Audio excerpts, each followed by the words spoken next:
Hello viewers and welcome to Review Information. Today I will show you how to add photos or videos in your story in Snapchat.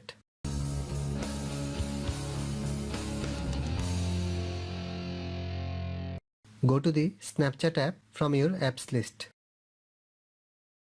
To add photos or videos from your gallery, tap on the gallery icon. You can add snaps in your story if you created earlier. If you want to add photos or videos from your gallery, then tap on camera roll.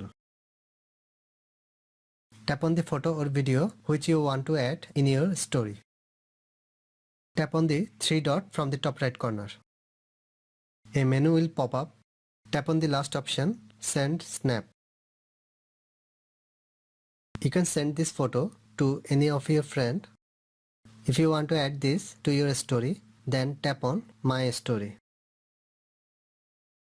After that, tap on Send button. That's it.